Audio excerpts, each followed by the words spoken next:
amigos do Interartes, seguimos na seara de fazer da literatura atingir as suas fronteiras. Nós que fazemos parte do programa de pós-graduação da FACAL e UFGD, temos hoje a grata visita desse personagem muitas vezes premiado. Vocês não vão acreditar o tanto de prêmio que essa mulher já ganhou. Eu estou aqui com o currículo dela e a ideia é ler umas poucas partes, apenas para vocês compreenderem o grau de importância que ela tem nesse cenário que nós vamos nos aventurar aqui, ao qual nós vamos aventurar, e também na relação do literário com as suas fronteiras. A Denise Silva, nossa convidada de hoje, seja muito bem-vinda, Denise, né? Seja muito bem-vinda. Ela é licenciada em Pedagogia pela Universidade Federal do Mato Grosso do Sul. Ela fez mestrado em Letras também nessa universidade. Fez doutorado e pós-doutorado em Linguística e Língua Portuguesa pela Universidade Estadual Júlio de Mesquita Filho, a Unesp, né? Ela tem experiência na assessoria linguística e pedagógica em curso de formação inicial e continuada de professores indígenas e na produção de material didático para o ensino de línguas em contextos complexos. É uma das fundadoras do Instituto de Pesquisa da Diversidade Intercultural, que nós vamos conhecer muito bem hoje, porque ela adora falar disso e a impressão que se tem é que ela é profundamente apaixonada por essa questão e é possível que nossos telespectadores também acabarão se apaixonando. Atualmente, ela ocupa o cargo de presidente desta instituição e os projetos que essa instituição desenvolveu sob a coordenação dela receberam certificações e prêmios de muitos lugares. Eu vou citar para vocês apenas alguns. Certificação de Tecnologia Social da Fundação Banco do Brasil. Isso foi em 2015 e em 2017. Ela é finalista do Prêmio Fundação Banco do Brasil de Tecnologia Social. Movimento Acolher da Natura. Prêmio Brasil Criativo da Secretaria de Cultura do Estado de São Paulo. Prêmio de Inovação Comunitária pela Outra Parada, do Brazil Foundation. E também tem menção honrosa do prêmio do IFAM, do Instituto do Patrimônio Histórico Nacional. E vocês não vão acreditar, ela é uma das finalistas do Prêmio Jabuti, que a gente vai saber dele um pouco melhor agora também. Um dos grandes motivos que ela apareceu no Cenário Nacional, fala da TV Morena muito bem. Eu a conheci porque ela se tornou professora visitante do programa de pós-graduação em letras e o projeto dela na FACAL é o desenvolvimento de um dicionário digital Terena e versões para o português. Ela nem chegou e ela já fez uma coisa que a gente precisa muito fazer, que é a reunião de várias instituições. Com o trabalho dela, a UFGD tem um vínculo com o Instituto, do qual ela é presidente, um vínculo com a IFMS, o Instituto Federal do Mato Grosso do Sul, que é onde está sediado esse trabalho de construção do dicionário digital Terena Português. Denise, muito obrigado por você ter aceitado o nosso convite e sinta-se em casa. Oi, Paulo, boa tarde. Muito obrigada pelo convite, obrigada pelas palavras.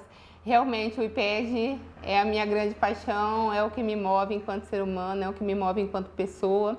E é um prazer muito grande poder aliar isso à pesquisa, poder aliar isso à extensão e poder levar isso que a gente tem feito na universidade para as comunidades mais remotas, comunidades essas que também é parte de mim, porque é de onde eu venho, né? Então, o IPED ele trabalha com esse poder transformador da educação e é uma grande paixão, é uma grande alegria e uma grande satisfação fazer parte desse movimento e também estar aqui hoje com vocês falando sobre. É isso mesmo. Nós estamos curiosos, eu tenho certeza que vai ser uma prosa muito interessante, nós estamos curiosos para saber quais os projetos, você tem vários, né? Mas quais os projetos que impactam diretamente as comunidades atendidas pelo IPED? Como que funciona o IPED nesse cenário de precariedade que às vezes a gente só ouve por meio dos noticiários mais ousados? Então, o IPED, ele surge do nosso objetivo de trabalhar com os resultados das pesquisas nas comunidades tradicionais do Pantanal. Então, nós trabalhamos prioritariamente em cima de alguns pontos, que é o ensino, pesquisa e extensão, aliado à inovação e ao desenvolvimento local, né? Junto com isso, nós buscamos documentar esse patrimônio cultural material e imaterial das comunidades tradicionais do Pantanal, levar isso para a formação continuada dos professores, produzindo material didático e inserindo esse conhecimento no currículo escolar, fazendo com que esse patrimônio cultural, material e imaterial dessas comunidades seja preservado, seja valorizado e que também seja parte importante do processo de ensino-aprendizagem nas escolas. Então, essa é a missão do IPED, trabalhar com educação e cultura nesse contexto que nós denominamos socialmente complexo, porque são comunidades indígenas, assentados, ribeirinhos. Então, são comunidades que já estão numa certa vulnerabilidade social, que possuem um conhecimento ancestral, na maioria das vezes transmitido de forma oral, sem registros, né?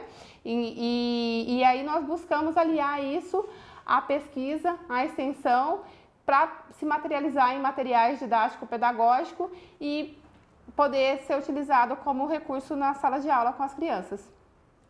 Então, na nossa conversa, eu fiquei maravilhado com uma coisa que você me contou, que é a dificuldade, os desafios, vamos nomear de desafios, né, para a construção desse material didático, a consequente introdução desse material didático no ambiente escolar, né? A mobilização dos profissionais que produziram esse material. E eu gostaria de ver você falar um pouco disso, que é o serviço do professor, mas talvez, muito mais do que o do professor que tem essa tarefa de transmitir o conhecimento, né? A tarefa do pesquisador e da pesquisa-ação, né? Aquele tipo de pesquisa que não somente teoriza as questões, mas também materializa o trabalho da pesquisa dentro dos lugares onde se pesquisa, né? Eu queria ver você falar um pouquinho mais desses desafios para os nossos telespectadores, sobre como os indígenas receberam, como que foi possível amealhar esses profissionais todos e produzir esse material. O IPED, Paulo, ele é a materialização de um sonho de um grupo de pessoas de Miranda que acredita que é possível transformar a realidade no qual nós estamos inseridos por meio da educação. Ele basicamente é composto por mirandenses que tiveram a oportunidade de sair, estudar e hoje voltar para Miranda e olhar o lugar de onde nós saímos sobre uma outra ótica. Que eu acho que é a sua história também, né? Isso, né? Miranda é um município que tem quase 15% da população analfabeta, né? Eu, desde criança, meu sonho era ser professora. Só que ser professora era uma realidade muito distante, que eu morava na zona rural, numa sala de aula muito seriada, ia para a escola no ônibus, passava o dia todo nesse ônibus, né? E aí, quando eu terminei o ensino fundamental, acabaram-se as possibilidades de estudo. Mas como eu tinha esse sonho, eu acabei indo para um internato para poder estudar, fui para a universidade. Quando eu terminei o curso de pedagogia, eu tive a oportunidade de voltar para Miranda e acompanhar a criação das escolas indígenas. E aí o que eu percebi? Que as escolas indígenas eram espaços funcionando dentro de área indígena. Não tinha uma proposta pedagógica diferenciada, não tinha professores formados e nem material didático. E isso começou a me angustiar. E foi essa angústia que me levou para o curso de letras, para o mestrado em letras, para entender a língua e a cultura terena. E aí, nesse processo de descrição da língua, de estudos da língua, eu percebi a ausência de material didático, a ausência de um conhecimento sistematizado que pudesse subsidiar o trabalho do professor. Era como se qualquer pessoa pudesse dar aula de língua terena. E aí a aula de língua acabava se restringindo a como acontecem as aulas de língua inglesa, por exemplo, nas escolas de periferia, né? Sem um material didático, sem um professor formado, com todas aquelas limitações. Mas nós estamos falando de uma língua que carrega um patrimônio histórico, cultural de um povo. que é importante e que está ameaçado de extinção como todas as línguas do mundo. Então era preciso olhar isso de forma diferente. E eu percebia que mesmo com todo o meu cuidado em fazer a descrição fonética, fonológica da língua, discutir a morfologia, a sintaxe, isso não chegava na escola, isso não chegava para os professores. E todas as vezes que eu voltava para campo, eu percebia que a língua portuguesa estava ocupando mais espaço. E eu comecei a conversar com os professores e foi aí que surgiu a ideia de criar o IPED. Na verdade, o nosso projeto inicial era de fazer um material didático, que era o sonho dos professores. Um dia, numa reunião, nós conversamos sobre como que seria, né, os principais desafios deles e quais eram os maiores objetivos. Um professor levantou, pegou um livro didático de língua portuguesa e falou para nós assim: eu quero que minha língua tenha um livro assim. E para nós parece simples, porque quando você vai dar aula numa escola pública mesmo da cidade, você tem uma infinidade de livros didáticos, de coleções no Programa Nacional do Livro Didático na escola. Na escola indígena não tem. São línguas com pouco ou nenhuma tradição escrita. Todo esse conhecimento está na memória de quem viveu, não está como pra gente no Google, na internet, você não escolhe a coleção Porta Aberta, a coleção Girassol, não tem. Verdade, a gente não tem noção de como o privilégio de falar a língua padrão é cercado por um staff, né, por um conjunto de suportes enorme. Né? E aí nós nos reunimos, os pesquisadores que trabalhavam com a língua terena, né, com a língua e com a cultura, e junto com os professores indígenas nós começamos a elaborar esse material, que é de autoria dos professores. Né? E esse material ele foi premiado com o prêmio da Fundação Tecnologia Social do Banco do Brasil e ele deu origem a outro e a outro e a outro, né? E hoje nós temos 8 livros publicados, né? Esse material ele é uma referência, inclusive, para outros povos, porque não é só um livro, né? É um livro que ele deu uma pesquisa que subsidiou uma formação continuada dos professores, que resultou na produção de material didático, que foi disponibilizado para as escolas, com esse conhecimento inserido no currículo escolar e que a gente tem feito acompanhamento pontual desde 2012. Né? Então, e isso é importante frisar porque são políticas públicas, políticas linguísticas e políticas educacionais resultados de pesquisa com a participação efetiva das comunidades. Né? O professor Aronaldo, que participou como coordenador de língua terena do primeiro material, que naquela época ele era aluno do curso de licenciatura intercultural indígena dos povos do Pantanal, hoje ele é doutorando em linguística do Museu Nacional. Olha! Né? Então, assim, a nossa intenção no IPED é formar lideranças locais. Pessoas Isso é de muito lá, bonito, né? Sim. Não somente chegar lá e explicar as coisas e mostrar e desenvolver didáticas para que eles aprendam, né? Mas também a ideia de formação das pessoas que convivem com os desafios daquela região. Né? Isso, é muito bonito. Quando as pessoas perguntam para a gente, né, para mim principalmente que estou mais à frente do projeto, né, qual que é o projeto mais importante do IPED? Eu falo que o projeto mais importante do IPED são as pessoas que participam, porque os projetos passam, os prêmios passam, né, mas as pessoas estão na comunidade. Recentemente, o Ministério da Cultura lançou o edital da Lei Aldir Blanc. E aí teve uma chamada que as pessoas podiam se inscrever, submeter seus projetos.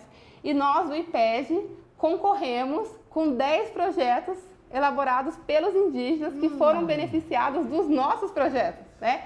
Por quê? Caraca. Porque eles participam de todo o processo decisório. Desde o levantamento das dificuldades, das estratégias, dos objetivos, da prestação de contas, da utilização dos recursos, dos eventuais prêmios, né? Então, tudo isso é feito junto com eles, eles aprenderam o processo, né? Então, imagina para mim, você citou vários prêmios, mas de toda a nossa história, desses 9 anos, o maior prêmio foi o que aconteceu agora com a Lei Aldir Blanc, de vê-los se inscrevendo num edital, numa chamada pública, concorrendo a esse edital e sendo aprovado junto com a gente. Né? Então, para mim, enquanto presidente da instituição, o nosso maior prêmio, o nosso maior legado é esse impacto na vida das pessoas, no protagonismo, na autonomia, porque o que eu sempre falo, eu estou onde eu estou porque eu tive a oportunidade que os que ficaram lá não tiveram. né? E a Organização Nacional, a ONU, né, e a Unesco, eles estabeleceram os Objetivos do Desenvolvimento Sustentável, as ODS, né? E a meta maior das ODS é não deixar ninguém para trás. Então, assim, hoje eu consegui alcançar todos os meus sonhos individuais enquanto pessoa, né? Que era de ser professora da escola do lugar onde eu vivia, né? Naquele momento eu não tinha pretensão de ser uma professora universitária, mas eu tenho compromisso com os que ficaram lá, que não tiveram as mesmas oportunidades que eu tive. Não a oportunidade de ser professora, mas a oportunidade de sonhar e de ser quem quiser.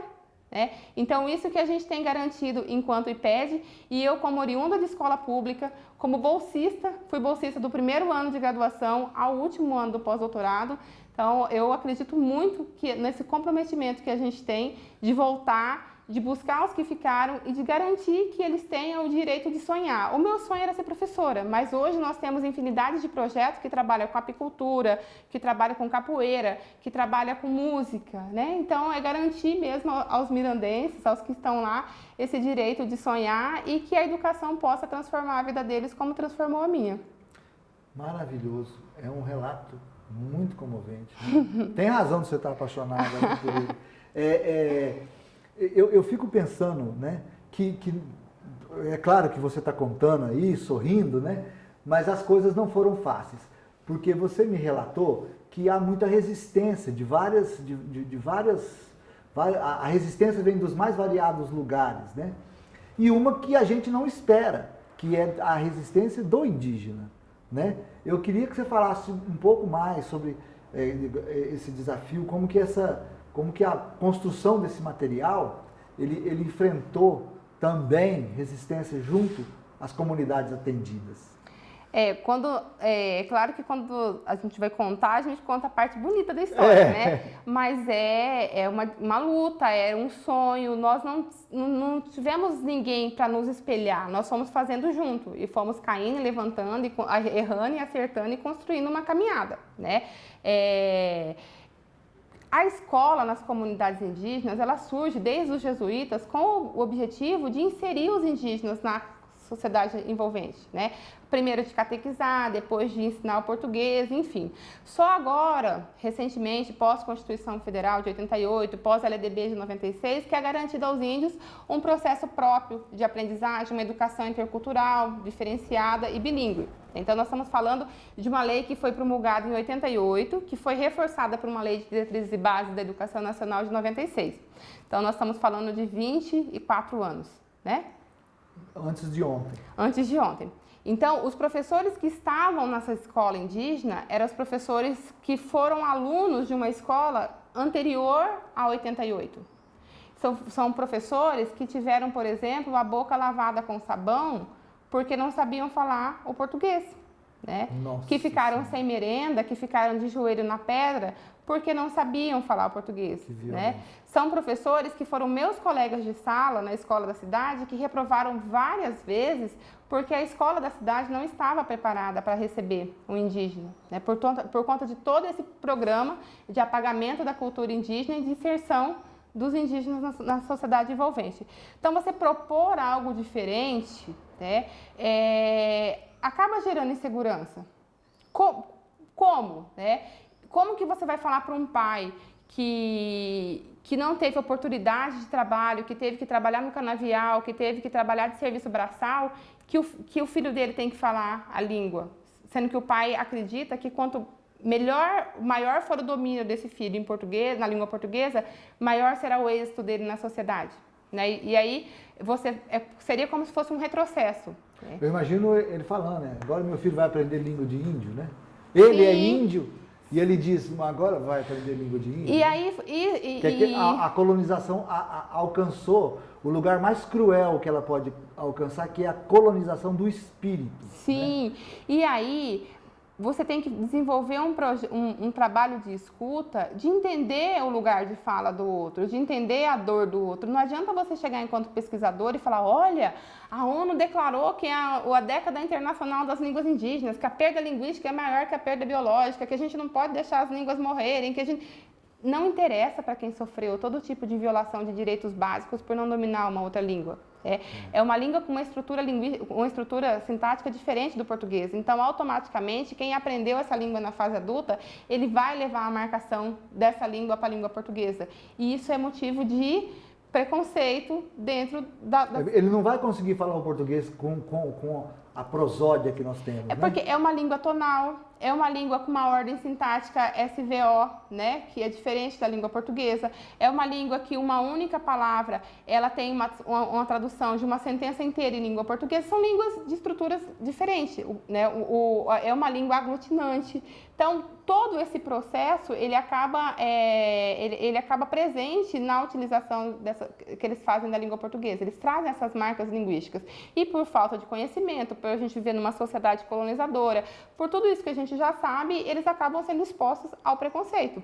As terras, elas estão reduzidas, eles não têm como sobreviver dentro da comunidade, têm que ir para a cidade. Então, quanto melhor for a proficiência deles em língua portuguesa, maiores são as possibilidades de êxito, né? Então, a gente teve que trabalhar nesse contexto.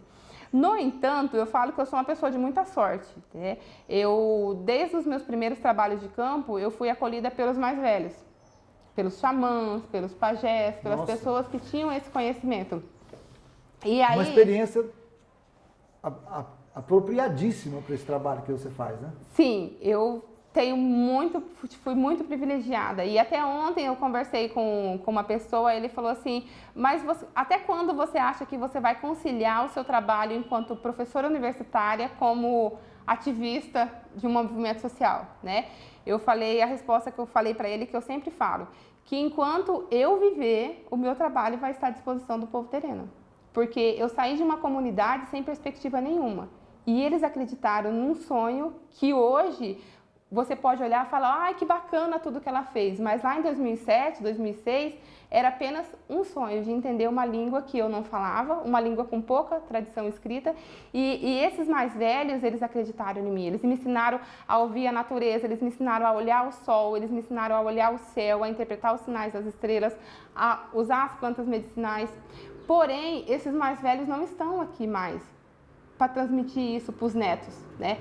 Os registros estão nos meus cadernos de campo, nas minhas gravações. Então, eu acabo assumindo um pouco essa missão, né? Não de ocupar o lugar deles, mas de colocar todo esse material que foi coletado durante esses 19 anos de pesquisa junto ao povo terena a serviço da comunidade.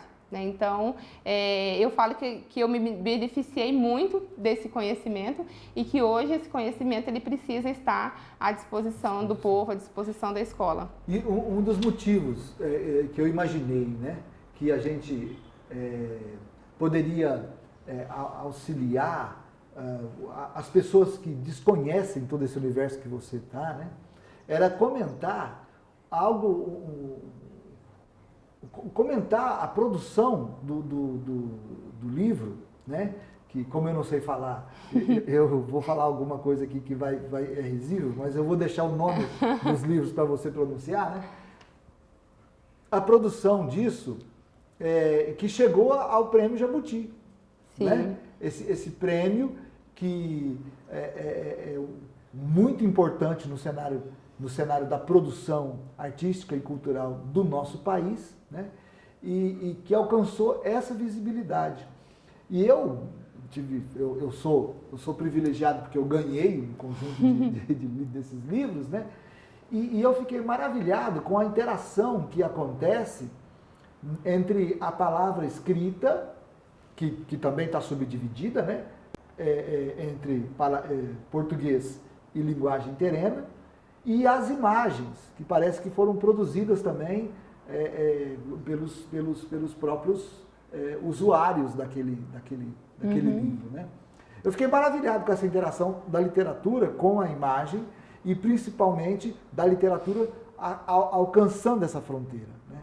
Eu queria que você dissesse como que foi a recepção, né, de pessoas que aparentemente estariam distantes, né, dessa premiação, como que foi ser indicado para o Prêmio Jabuti e qual é a relação que você vê entre o trabalho educativo, né, e a contagem das histórias e a ilustração dessas histórias, né? Isso é muito importante para mim e para nós do Interartes. Então, nós recebemos com muita surpresa, né, e com muita alegria a indicação do prêmio, que é um prêmio muito importante e... Meu orientador ganhou o prêmio Jabuti. Então, é um prêmio muito importante, né, e é um material que foi feito, a gente até brinca, né, com muito suor, com muita lágrima e com muito amor, né, embaixo de pé de manga, porque na aldeia não tem espaços, bibliotecas, laboratórios para a gente poder produzir, né, então, assim, na casa das pessoas. E no IPED a gente tem buscado trabalhar com essa produção de material didático, né, para que a pesquisa chegue na comunidade, né, chegue nas crianças, né, que até uma professora dando depoimento sobre o material, ela falou que ela tinha dificuldade em encontrar esse material e hoje os alunos dela, eles têm o material com fotos da comunidade, com conhecimento deles ali. Então, dentro da escola indígena, nós temos uma diferenciação entre o que é educação indígena, que é aquilo que acontece na comunidade, com a família, e educação escolar indígena, que é o que acontece dentro da sala de aula. E isso eram coisas dissociadas. Então, o que a gente tem feito com todos os materiais que nós temos produzidos? É trazer essa educação indígena, esse conhecimento tradicional que antes era passado nas rodas de conversa, em volta do fogo, na hora da alimentação, mas por conta de todo esse contato que a sociedade envolvente acabou impactando na organização do povo, e eles não têm mais esse contato tão permanente, levar todo esse conhecimento para a sala de aula. E aí, não tem um material fragmentado por disciplina. Ele é todo multidisciplinar, ele é intercultural, ele é bilíngue. Né? Por que bilíngue? Porque existem vários níveis de domínio da língua, tanto terena como portuguesa, dentro da escola. E a gente, infelizmente, não pode elaborar um material para cada público. Se pudesse, nós elaboraríamos. Né? Então, nosso primeiro material, ele tem o nome de Calivonó. Calivonó é criança em terena, mas também nós avançamos um pouco mais, nós demos mais um passo. Né? Tem essa... Esses dois sentidos para a palavra Calivonó. Calivonó. Isso. Que é criança. Ou nós avançamos um pouco mais, nós demos mais um passo. Ela é um substantivo e um verbo? Isso. Ao mesmo tempo? Isso, porque a língua ela tem uma marcação, um sistema sonoro que o alongamento vocálico e a marcação de acento tem influências gramaticais, tem implicações gramaticais. Né? Então, você tem essa distinção. E aí, o primeiro livro, ele é o Calivonó. Aí, nós elaboramos um segundo livro, que é o Calivonó, Calivonó e Kevoum, que é, nós demos mais um passo com as pequenas marcas das nossas mãos. Né?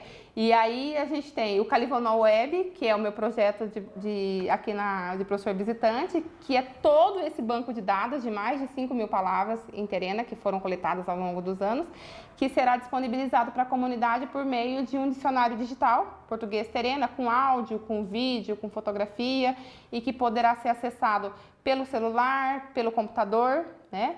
E temos a tradução das fábulas de Esopo para a língua terena, porque a gente fala muito de garantir que eles tenham acesso ao conhecimento tradicional, mas eles estão inseridos na sociedade envolvente, eles têm que ter conhecimento do que é universal. Né? Então, quando eu fazia o pós-doutorado lá na Unesp, o departamento de grego cedeu algumas fábulas, nós selecionamos as fábulas que estavam relacionadas principalmente à fauna e flora, fizemos algumas adaptações e essa tradução para que eles tenham acesso a essa literatura universal.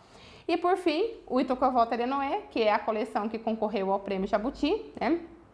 Essa coleção, por conta de todo esse movimento de produção de material didático, os professores começaram a registrar os conhecimentos tradicionais das suas comunidades. Miranda possui 3 terras indígenas e 11 aldeias. Então, 11 aldeias? 11 aldeias. Quase 30% da população da cidade é indígena. Então, era preciso representar todo esse mosaico cultural dentro de um material. Né? E aí, como nós não tínhamos recurso, o que nós fizemos? Fizemos parcerias, um outro ponto bastante importante do IPED são as redes. Né? Então, nós trabalhamos com várias instituições do Brasil todo que têm expertise em áreas específicas, então nós fazemos os intercâmbios para poder desenvolver projetos e junto com uma outra organização, a ECOA, que trabalha mais com questões ambientais, nós desenvolvemos um arranjo colaborativo para trabalhar a educomunicação com os fanzine, o zine, né? Então, nós ensinamos os professores a trabalhar com o zine e aí eles passaram a produzir esses zines com os alunos. E tiveram muitas produções, cada uma mais linda do que a outra, né? Só que assim, era uma coleção que ficava na sala de um professor, a outra coleção na sala de outro professor, não tinha como todo mundo ter acesso. E aí nós ingressamos no edital do Fundo de Investimentos Culturais da Fundação de Cultura do Estado de Mato Grosso do Sul, o FIC, e nós fomos contemplados com recursos para pagar a impressão, né? E aí, conversando com os professores, eles que escolheram esse formato, né? O que a gente vai publicar, então, dentro de todo esse universo que nós temos, né? E aí eles sugeriram que seria o jeito de ser, o jeito de fazer Terena, que é o Itu que eu vou Terenoê. Que é esse nome. Isso, que é Itu que eu vou Terenoê. Isso, Itu que eu vou Terenoê. E aí, essa seleção dos textos foi feita pelos professores mesmo, né? E aí nós temos 4 livros. Um livro, ele trata de um conto, que é um conto O Menino Forte, que ele narra todo o preconceito que o indígena sofreu, né? E aí ele tem um contato com o pajé, e aí ele se descobre, até me arrepio, ele se descobre como um menino forte, né? E aí ele assume o papel dele na comunidade. Ele foi meu aluno, o professor Nilson, ele é inclusive professor de matemática, que é uma grande dificuldade das comunidades, né? Ter esse professor formado nas diferentes áreas, né? Mas o mito do menino forte, sim, ele é um mito que já existia dentro da comunidade ou ele foi uma fábula produzida pelo IPED, pelas relações ali, para alcançar-se essa dignidade que é trazida pelo livro impresso? Não, todo o material ele foi produzido pelos professores indígenas, né? Sim. O que o IPED oferece é só a formação, né? Então, o Nilson, que é o autor desse livro, ele registra a história dos meninos, dos jovens da comunidade, de todo o preconceito. A minha pergunta, que eu não sei se procede, mas esses mitos que o Itu que eu vou Terenoê registra, eles eram mitos que já circulavam na comunidade e foram trazidos para o literário, ou ele foi produzido ficcionalmente com esse objetivo de aumentar o material didático para os alunos? Então, são duas situações. É uma invenção daquela hora ou é cultural? Não, alguns materiais, alguns textos são culturais, né? Então, sobre alimentação, sobre pagelança, sobre como fazer um instrumento musical, sobre as danças, né? E esse em específico do Menino Forte... A cerâmica, tem a cerâmica. Sobre a cerâmica também, né? Que barro é melhor, isso, que madeira é melhor para se para queimar, né? Tem tudo isso. E esse do Menino Forte, na verdade, ele é uma narrativa das memórias do Nilson especificamente, sobre esse processo dele de criança que sofreu todo um tipo de preconceito, e aí ele ocupa um lugar como professor, né? E ele é orientado por um pajé, por um coxumoniti, e ele se descobre enquanto forte. Sim, mas esse é o assunto do segundo bloco. Sim.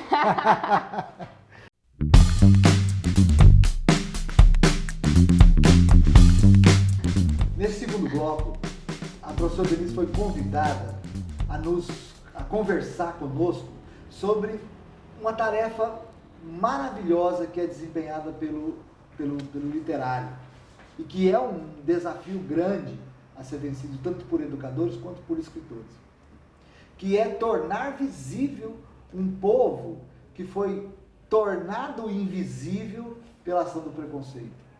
Com isso, a gente tem um projeto literário de expressão. Não é verdade, professor? Como que funciona isso nesse trabalho que você faz? Então, Paulo, quando você faz essa colocação, eu lembro da professora Maísa, né? Que ela é uma das autoras dos nossos materiais, é responsável por toda a parte de revisão de língua terena.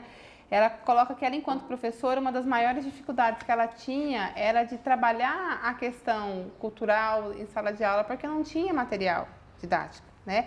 Não tinha material didático, não tinha a presença desse conhecimento no currículo escolar e também não tinha, de certa forma, uma valorização disso, né? E hoje, com o material, o aluno dela, essas são as palavras dela, né, se vê no material. É a história que o avô contava, é a história que é a dança que a comunidade pratica, né? É a questão do acolhimento, do pertencimento, né? De tudo isso que faz parte do cotidiano da aldeia, presente no material que é subsídio para o trabalho do professor.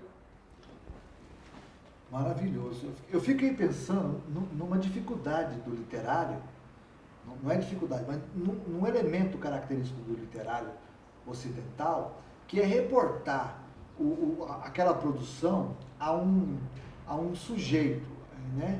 a um autor. Né? E na nossa conversa, parece-me que a coleção de histórias que circula nessa produção que você mostrou tão bem, que nós vamos mostrar algumas imagens para vocês, é um trabalho coletivo, né, de construção, que eu gostaria muito de ver você falar, como você falou na nossa conversa, né, sobre o mecanismo de captação dessas histórias, o processo político de seleção dos elementos, né, o que vai para o livro, né, um pouco sobre isso eu queria ouvir você falar. Então, o livro, ele é resultado de um trabalho bem maior, né? Então, não foi feito assim um projeto, vamos elaborar um livro. O livro ele acabou sendo uma consequência, né? Uma necessidade que existia, uma lacuna que precisava ser preenchida no trabalho que o IPED faz. Isso, né? Então, assim, primeiro foi feito um trabalho de formação continuada com os professores, né? Para sensibilizar esses professores, para ter um olhar mais acolhedor com o local onde eles vivem, né? Para que eles pudessem fazer essa ponte entre o que está no currículo escolar e o que está na comunidade, entre a educação indígena, que é aquela que acontece lá na comunidade, com a educação escolar indígena dentro da sala de aula, né? Então, o primeiro momento... Me parece que ela relatou uma coisa interessante também que eu queria ouvir você falar, que é assim, os indígenas não viam as suas histórias nos livros, e quando eles chegavam na escola, eles também não tinham como aprender adequadamente, ou aprender as histórias ocidentais, não índias, porque também não falavam a linguagem. Isso, né? Então, tem essa questão, a questão tanto cultural como a questão linguística, né? São as barreiras do processo de ensino-aprendizagem no momento em que ou o aluno indígena ia para a escola da cidade ou o professor da cidade ia para a escola da aldeia. Então, hoje a gente está num contexto onde a escola é na aldeia, o professor é indígena e o aluno também é indígena. Então, como que a gente vai operacionalizar esse processo todo? Buscando cumprir essa educação escolar indígena que a Constituição garante que seja intercultural, diferenciada e bilíngue, né?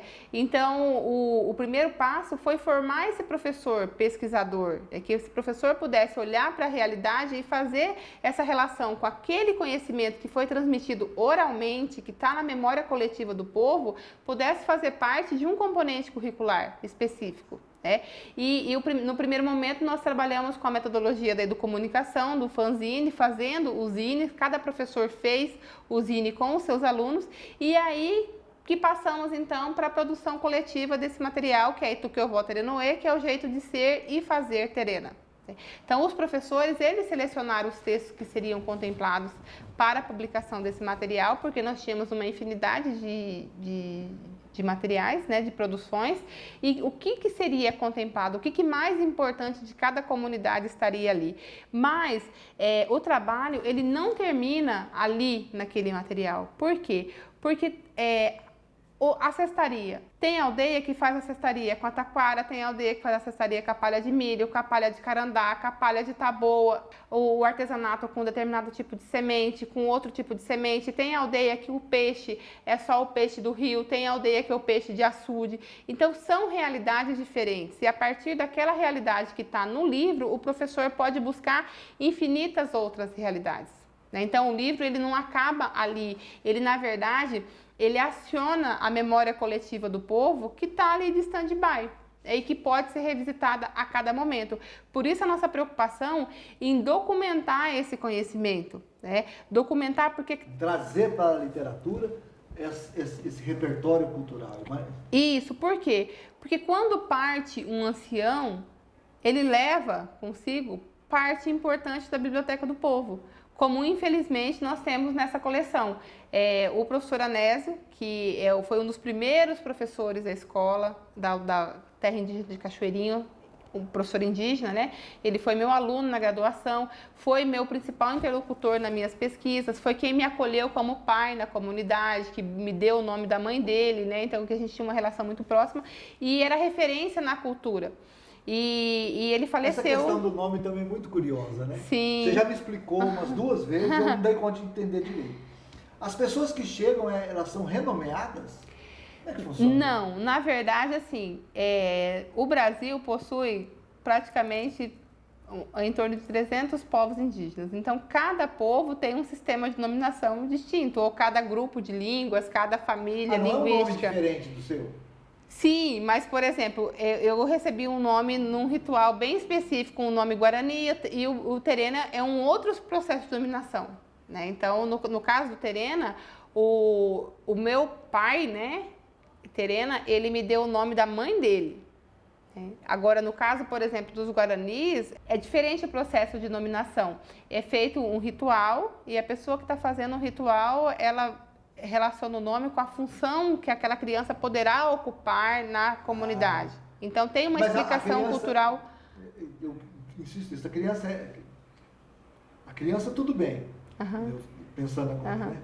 Mas você, como uma pessoa adulta que é recebida como filha na comunidade por esse personagem, que tragicamente aí você já está anunciando, né, pela sua voz, que ele não está entre nós, né? Esse que foi seu aluno. Isso. Uma pessoa, você não é uma criança, você é uma adulta, né? Como que se escolhe o seu nome? Por que a necessidade de dar o nome para você, sendo que você já chama Denise? Então, mas na verdade isso faz parte, não é todo mundo que chega na aldeia recebe o nome, né? Mas faz parte do processo de acolhimento, da sua acolhida ali na comunidade, né? Como ele, a família dele me adotou como parte da família, como filha, e ele acabou me dando o nome que era o nome da mãe dele. E aí cada povo tem um processo de nominação bem específico. Então, aqui em Mato Grosso do Sul, o povo Terena tem um sistema de nominação, o povo Cajuel tem outro sistema de nominação e o povo Guarani tem outro sistema de nominação. Então, o nome não é da mesma, a escolha do nome não acontece da mesma forma em todas as comunidades, né? Então, esse senhor Anésio,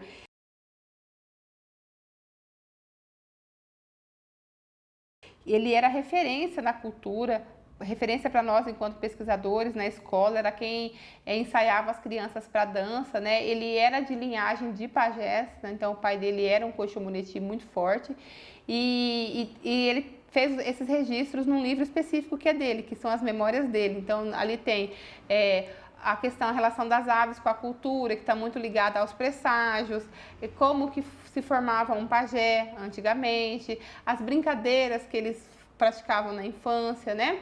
E ele faleceu em setembro do ano passado, vítima da Covid. Então, assim, a principal referência cultural que a escola tinha partiu. E muito pouco do que ele tinha de conhecimento a gente conseguiu registrar. Então, qual que é a importância desse registro da memória? Esse registro, a importância desse literário é registrar esse conhecimento, que até então ele era transmitido oralmente, e dar, na verdade, uma função social para esse, uma função social e uma função pedagógica para esse conhecimento. Por quê?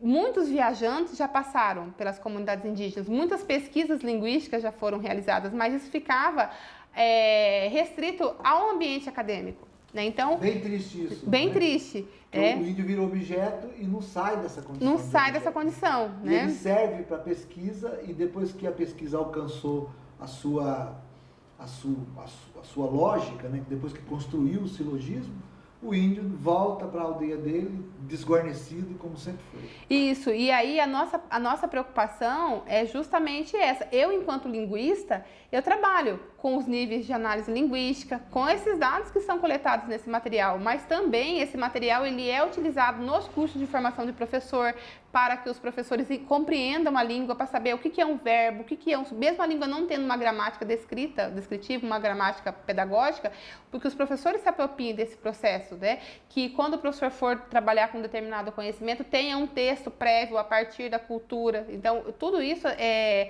a gente acaba recorrendo à literatura para poder fazer esses registros, a literatura e a linguística, e colocar isso a serviço da escola. Então, a gente contribui com a documentação da língua e da cultura, né, o papel da pesquisa, a gente contribui com o avanço da ciência, com a produção de artigos e tudo isso, contribui com a formação do professor indígena e com o ensino que acontece lá na sala de aula.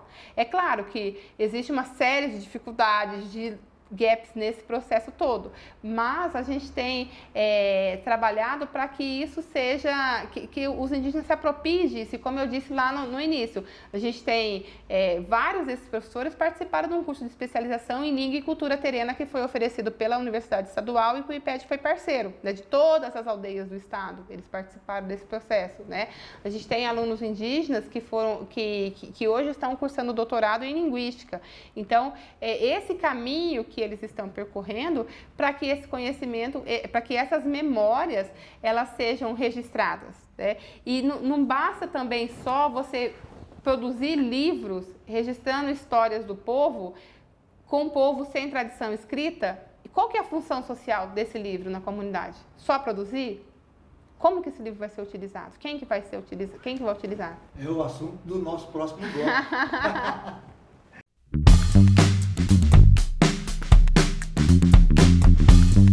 Na parte anterior, a gente discutiu como que o literário absorve a comunidade. E nós vamos, no podcast, discutir essa questão buscando Michel Foucault, porque ela é muito interessante para a discussão do autor. Nesse bloco agora, a Denise vai conversar conosco sobre as reverberações do literário.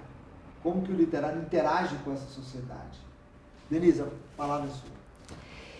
Então, Paulo, a produção de um material didático, de um material escrito para uma língua sem tradição escrita é um desafio, né? São muitas decisões que você tem que tomar que às vezes acaba correndo o risco de impactar negativamente na cultura do povo, né? O que vai ser registrado? Como que vai ser registrado, né? Tudo que é da cultura vai ser registrado? Como que fica a questão dos tabus? Como que fica a questão da organização social? Você vai registrar a fala de quem? Eu não entendi a palavra, a questão dos... Dos tabus? Ah, dos tabus. Dos tabus, né? Você vai registrar a cultura sobre o ponto de vista de quem? Né? Qual que esse registro vai estar... Quem? Eu estou interessado. Quem? Esse registro vai estar a serviço de quem, né? Esse material, ele vai servir para quê? Visto que a gente está falando de um povo sem tradição escrita, né? Um povo em que a maioria dos adultos são analfabetos, né? Então, por que produzir? Então, essas são indagações, são questionamentos que nos acompanham, né, que fazem parte do nosso processo constante de avaliação das nossas ações, né, e que é muito discutido no coletivo. Então, essa coleção específica, o Itocovatorenoe, ela foi uma decisão do povo, uma decisão dos professores, onde cada professor teve autonomia de levantar o que era importante para a sua comunidade, né? Vivenciar isso com as crianças, testar isso enquanto uma metodologia de ensino e fazer o registro, né? Mas o objetivo final, ele não é o livro em si. O livro não é uma obra inacabada, né? O livro, na verdade, ele é vivo. Por quê? Porque ele contempla uma realidade cultural de 11 aldeias localizadas, inclusive, distantes umas das outras, inclusive com biomas diferentes, com geografia diferente, né? E aí, como são histórias e memórias de um mesmo povo, de uma mesma cultura, mas com locais diferentes, tem as diversas versões. E aí, quando uma criança chega com esse material em casa, ela acaba acionando essa memória coletiva. O meu avô contava de uma outra versão, o vô é assim mesmo que acontece. Então, na verdade, o livro, ele é vivo, ele é um instrumento vivo de registro dessa cultura, onde toda vez que ele é visitado, ele aciona outras memórias. Outras memórias que fazem parte dessa cultura, que fazem parte desse universo coletivo, né? E ele acaba cumprindo, na verdade, essa função da educação escolar indígena, que constitucionalmente ela está como intercultural, diferenciada e bilíngue, né? Então ela traz essas memórias desses mais velhos que por conta de toda a mudança social acaba sendo deixado de lado ou pela televisão ou pela mudança cultural mesmo, né? A facilidade de acesso à alimentação no mercado, o distanciamento que as crianças têm dos mais velhos por conta da rotina escolar, de não participar totalmente da rotina do dia a dia. Então o material ele é, como na metodologia do Paulo Freire, um tema gerador da cultura. Ele acaba sendo um tema gerador. E que a partir deles muitas outras coisas acabam surgindo. E além disso, é a valorização dessa cultura, né, que por muito tempo foi deixado de lado. Então, quando você traz... E é muito bacana também que eu acho esse material, porque ele acaba chamando de volta ou devolvendo para o velho o papel que ele ocupa na sociedade. Porque dentro da organização social do povo terena, o velho, ele ocupa o papel de chuvé. Chuvé é o tronco da árvore. Chuvé. É o tronco da família. É aquilo que dá a base, que todo mundo escuta, né? Então, quando essas histórias elas estão registradas e elas fazem parte da escola, e a escola tem um papel muito importante na comunidade indígena, esse espaço que até então estava desocupado ou não ocupado com a mesma grandiosidade que deveria ser, ele acaba sendo retomado, né? Eu acho que isso é maravilhoso, eu acho isso fantástico e acho que pesquisar esse elemento nesses momentos iniciais para o literário, né? Ele demonstra o peso que a literatura tem na constituição do sujeito, na construção desse sujeito, né? Porque a gente tem uma ideia do índio, não sei se você vai é do senso comum, né? A ideia de que o índio é algo que está no século XVI ainda, no século XV ainda, né? E quando a gente fala de registro da cultura, eu fico com o coração pequeno de imaginar que esse trabalho todo visa reconduzir o índio àquela situação do século XVI, né? Isso é um equívoco muito grande, que deve ser uma preocupação de todo mundo que está ali envolvido, como você, com essas comunidades. O direito dessas pessoas de se apropriarem e se beneficiarem das alterações tecnológicas, sociais, políticas, que foram acontecendo depois do século XVI. Não é? Eu fico muito consternado com essa possibilidade do literário operar essa regressão. Mas pelo que você está me falando, isso não acontece, né? Então, Paulo, há como que eu posso dizer, uma cobrança, né, que o índio, ele seja aquele índio lá de 1500, né, aquele índio que foi catequizado pelos jesuítas, mas nós não somos mais o povo de 1500. Nós nos apropriamos de outras tecnologias vindas de outros povos, de outras culturas, de outros países, seja seja na educação, seja na fotografia, no computador, em tudo, até na gastronomia, né? A gente busca o que é do outro. E por que o índio não pode fazer isso? Já que ele está inserido na nossa cultura também, né? Então, essa é também uma preocupação, né? Porque como que a gente... Não é prender o índio dentro da cultura, mas é respeitar, valorizar esse conhecimento do indígena, dar a ele uma educação de qualidade a partir do mundo que o cerca, para que ele possa exercer esse direito constitucional de ir e vir. Assim como nós temos, eles também têm, enquanto cidadão brasileiro, né, de ir e vir. Ele pode vir para a universidade e ele pode voltar para a aldeia. Agora, Mato Grosso do Sul possui a segunda maior população indígena do país. No início da nossa conversa de bastidores, a gente estava falando do povo Cadioel, que inclusive Lévi-Strauss e Darcy Ribeiro viveram com eles, né? Que tem um processo de produção de cerâmica que é reverenciado no Museu de Berlim, um processo de extração de tintas naturais, um grafismo que é belíssimo, a extração do palo santo para fazer a resina para pintura, que são processos artísticos que encantam o mundo, que fazem parte do nosso repertório cultural sul-mato-grossense e que não é valorizado.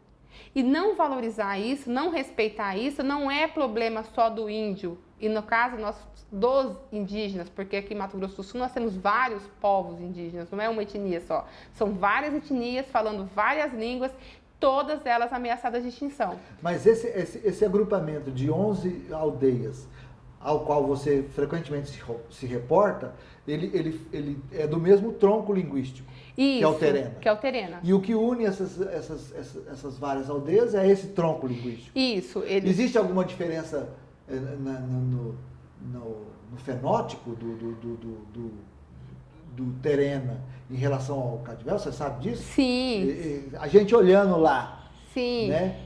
Dá pra gente... Na verdade, são povos diferentes, né? O Terena, o povo, a língua falada pelo Terena é uma língua da família linguística Aruaque, que é a mesma do Quiniquinal, a mesma família linguística.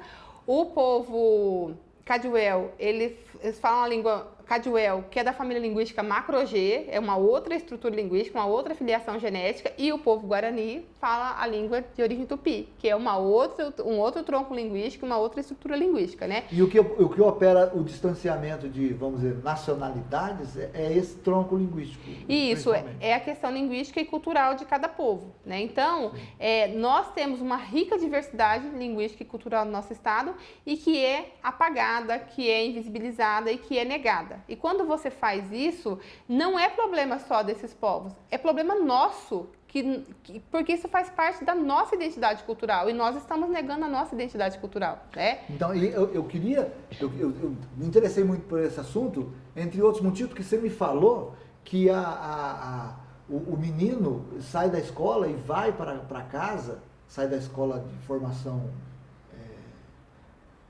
ocidental, e tem a escola de formação indígena. É assim? Não, a educação indígena é aquela que acontece em casa. A educação indígena é que acontece em casa, Isso, não é um espaço, é aquela que acontece em casa. Isso. E a educação formal é aquela que acontece na escola. Né? E como a escola agora está fertilizada com a produção do IPED, a produção que foi organizada por vocês, ele leva essa produção para casa, para a educação indígena. Uhum. Né? Isso. E chegando lá, ele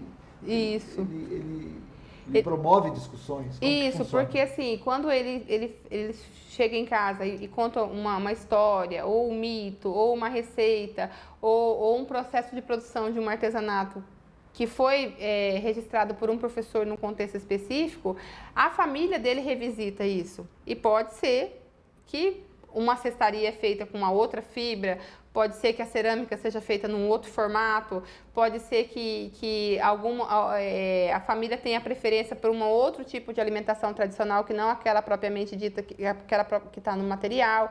Então, é um material como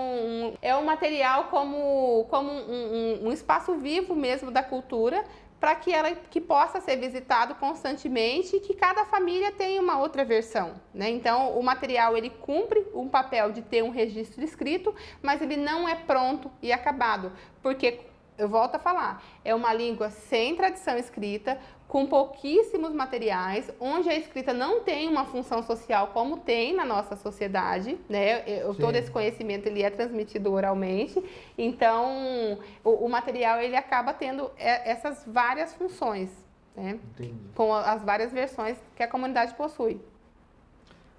Denise, foi fantástico conversar com você. Nossos telespectadores vão se esbaldar nos conhecimentos trazidos por essa moça. E eu não contei para vocês, ela ainda pedala.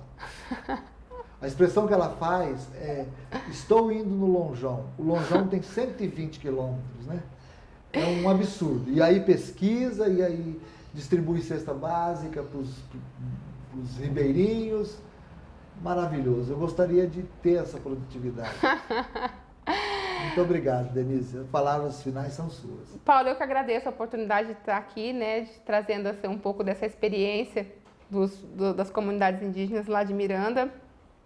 esse sonho coletivo que é o IPED, né, que eu tenho a honra hoje de estar à frente, mas que também a gente trabalha para que os indígenas assumam isso, né, e que a gente, num futuro bem próximo, hoje nós já somos parceiros, né, os projetos são coordenados por eles e a gente inverteu o papel, agora nós somos consultores técnicos, assessores linguísticos, né, e a gente espera num futuro bem próximo que a gente caminhe apenas como parceiros e que eles tenham todo esse protagonismo, né? Esse reconhecimento pelo Prêmio Jabuti foi essa indicação ao prêmio, né? Foi um grande prêmio, porque é um material que foi feito na aldeia, né? Que foi feito a partir de um zine e que registra todo esse sonho, todo esse processo, né? E é uma alegria poder trazer isso para a universidade, trazer isso para as pessoas que acompanham esse canal, que acompanham esse podcast, e a gente permanece à disposição nesse sonho coletivo que é o IPED, com a missão de poder, que todos nós possamos evidenciar e vivenciar o poder transformador da educação, né? Acho que é isso. Muito obrigada. Ainapoia Coé, que é obrigada em terena. Como é que é? Ainapoia Coé. É isso. Nós vamos descobrir essa palavra e vamos trazer para você. Cada palavra que ela pronunciou, a gente vai colocar para vocês lerem aí. Muito obrigado a todos os ouvintes. Sucesso, Denise, nesse belo trabalho que você vem fazendo e com certeza vai fazer por muito tempo ainda, porque você é uma menina. Eu que agradeço a oportunidade de estar aqui compartilhando e seguimos à disposição.